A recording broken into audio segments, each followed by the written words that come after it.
Yooyyaa harka fuunee kabajamtoota daawwattoota keenya torbaniin keessummaa keenya mooyyuu raggaasa YouTube irratti yeroo hunda isinii qabannee dhufna. Har'as mooyyuu keessummaa tokko qabannee isinii dhufnee jirra. Isinis mooyyuu gama aartii keenyatiin mooyyuu gara raggaasa YouTube kanaan like, share, subscribe godhuudhaan nu deeggaraa isiniin jenna. Har'a keessummaan nuti qabannee dhufne mooyyuu eenyuun hoggaattan karma isaatti isin dabarsa kallattumaan ismaa wal bartanii harka fuunee baga nagaan nu dhufte. Leel baga nagaan nu eegdanii. Tole maqaan kee eenyu isin jedhume? Maqaan koo Weellisaa Gammachuu Nugusee naan jedhanii. Weellisaa Gammachuu Nugusee eessatti dhalattee guddatte? Ani kan inni dhaladhe godina Shawaa Aanaa Gimbichuu ganda Doobbii Bosonoddoo jedhamutti dhaladhe. Weellisaa Gammachuu Nugusee aartistiidha yookaan immoo weellisaadha. Gammachuu Nugusee aartitti namni aartii tokko hin jiraatare saba keessatti sabni tokko aartii akkuma qabu aartistis ni qaba. San keessatti mee maaltu aartitti si fidee akkamittiin gara aartii dhufuu dandeessee sin jechuu barbaada? Ani aartiitti kan inni dhufe yeroo daa'ummaa koo irraa kaasee aartii kana sirriitti hin jaalladha. Aartiin na keessa jira ture daa'ummaa kootinuu. Akkasumas sirboota daadhii hedduun dhaggeeffadha. Baay'ee natti tola sirboonni isaa. Sirboota daadhii kana yeroo hunda dhaggeeffadha. Kanumatti gara aartiitti na fide. Aartii sirboota daadhii keessa kam dhaggeeffachaa turte mee yeroo tokko irra nu buusta? Rakkoo illee hin qabu. Yaa ejersa mana duuba gattira qallarra caale si dhabee obsuun dandeenye koo garaan itti wallaale. Kabajamtoota daawwattoota keenya guyyaa har'aa keessummaa tokko weellisaa tokko qabannee isinii dhiyaanne. Weellisaan kunis eenyuun hoggaattan? Weellisaa Gammachuu Nugusee godina Shawaa Aanaa Gimbichuu ganda Doobbii Bosonotti dhalatee nama guddate nama reefu aartiitti dhufedha. Aartii keessatti immoo osoo aartiitti hin galiin duratti weellisaa daadhii galaan amma addunyaa kanarraa lubbuun nu bira darbus sirboota isaa dhaggeeffachaa akka ture nu kaasee jira waan ta'eef yeroo tokko immoo sirba isaa kana daawwannee walitti deebina kabajamtoota keenya. Dirree kumbaanaalee dhuunfaa karaa doobitti koosii fuddee tangalaa kee abbaa gootitti. Dirree kumbaanaalee dhuunfaa karaa doobitti koosii fuddee tangalaa kee abbaa gootitti. Dirree kumbaanaalee dhuunfaa karaa doobitti koosii fuddee tangalaa kee abbaa gootitti. Dirree kumbaanaalee dhuunfaa karaa doobitti koosii fuddee tangalaa kee abbaa gootitti. Tole walitti dachaanee jirra sirba weellisaa Gammachuu Nugusee dhaggeeffanneeti walitti deebinee jirra daawwattoota keenya. Isinis immoo gama YouTube keenyaatiin like, share, subscribe gochuudhaan nu deeggaraa. Torbaniin namoota aartii qofa osoo hin taane immoo namoota garaagaraa keessummoota garaagaraa qabannee isiniif dhufna. YouTube kanarratti yeroo hunda immoo keessummaa godhannee isiniif dhufna namoota haaraa waan ta'eef isinis nu deeggaraa nu cinaa dhaabbadhaa isiniin jedha. Gammachuu Nugusee sirbi kee isa duraa mee maal jedhaa? Sirba kam qabdame sirba duraa keessaa? Sirbinaan ammatti hojjedheetoo uummata biraan ga'e sirba tokkodha. Isa uummata biraan ga'eera. Ammallee sirboota lamaan tokko qabadhee uummata biraan ga'uuf yeroo dhiyootti uummata biraan hin ga'a. Kanaadha sirbini yeroo jalqabaaf hojjedhe immoo torbana boo lafa seenaa Gimbichuu fi Gullalleedha isa jedhu tokko. Isa xumuree uummata biraan ga'eera. Ammallee uummata biraan ga'uuf karoorseen jira jechuudha. Yeroo dhiyootti uummata biraan hin ga'a. Mee torbana boo lafa seenaa kan jedhu kana mee yeroo tokko nu buusta sagalee. Torbana boo lafa seenaa Gimbichuu fi Gullalleedha narraan fagaatiin lammii koo shira diinati sargeera. Torbana boo lafa seenaa Gimbichuu fi Gullalleedha narraan fagaatiin shakkeetu shira diinati sargeera. Torbana boo lafa seenaa Gimbichuu fi Gullalleedha narraan fagaatiin shakkeetu shira diinati sargeera. Torbana boo lafa seenaa Gimbichuu fi Gullalleedha narraan fagaatiin shakkeetu shira diinati sargeera. Torbana boo lafa seenaa Gimbichuu fi Gullalleedha narraan fagaatiin shakkeetu shira diinati sargeera. Torbana boo lafa seenaa Gimbichuu fi Gullalleedha. Laatisaa warra Tuulamaa keessa Woboo fi Gimbichuu maatii torbana booti. Kanaaf achi keessa kaastee jechuudha. Fayyaanoo ta'e guddaa galatoomi isin jechaa. Aartitti mee yeroo ati aartii dhuftu sirboota garaagaraa dhaggeeffachaa turte hin beekama. Sirboota akka daadhiitti sirboota biraatti dhaggeeffachaa turte. Isa keessaa aartiin walaluun akkamitti akka barreeffamu, yeedaloon akkamitti akka barreeffamu, akkamittiin gara aartiitti yookaan immoo sirba kana barreessuu kan dandeecheef. Kana hon jedhamu kan namoonni tokko tokko muuziqaa baratanii yookaan immoo callisaniituma walaloo fi yeedaloo namaatis fuudhanii kan uummataatis fuudhanii walitti hodhanii haalli ati itti sirba kana hojjettame akkam? Hayyee akkanii itti sirba kana hojjette daa'ummaa kootirraa nu kaasee walaloo kana nan barreessa sirrittiin. Hayyee. Walaloo nan barreessa sirballee nan hojjedha garuu yeedaloo isa jedhamtu sana adda baafadhee hin beeku. Sirbuun hojjedha yeedaloon tun maal inni jedhee namni yeroo yeedaloo jedhee dubbatu hin beeku beektaa. Sirba nan hojjedha garuu kanan hojjedhu yeedaloodhuma hojii nan hojjedha. Yeedaloon tun kophaatti maal akka isheen taate hin beeku. Akkasittiin hojjechaa ture jechuudha.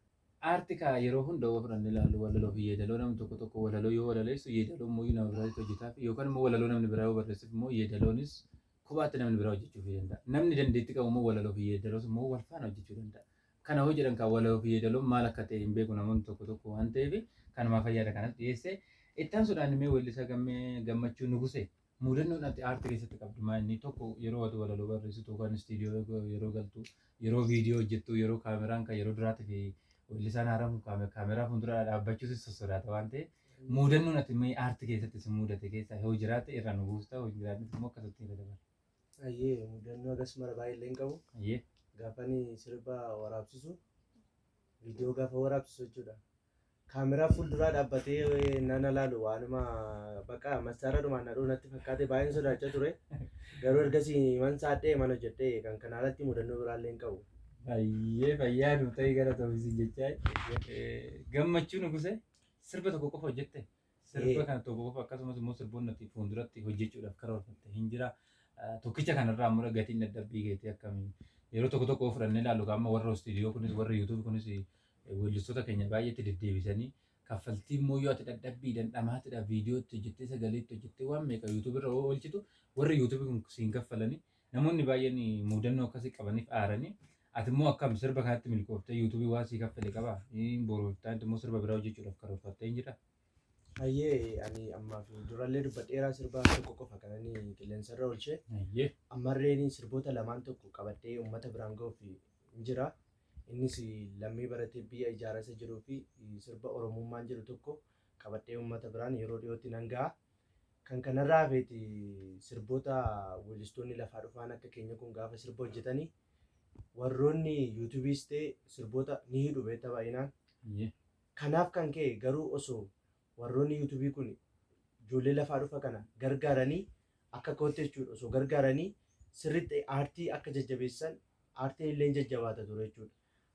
Kanaan boodas dhaamsanan isaaniif qabu ijoollee lafaa dhufa kana warroonni viidiyoolee waraaban namoonni aartii kamiyyuu hojjetan ijoollee lafaa dhufa kana akka gargaaran dhaamsan dhaabame jechuudha.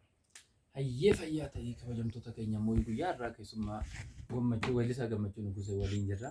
Turtiin keenya ammas immoo akkuma faana turteetti isin haa ta'u isiniin jecha weellisaa gammachuu nugusee har'aaf kan keessummaa kan immoo gaaffii godhannee toora asirratti dhiyaanneef kana fakkaata.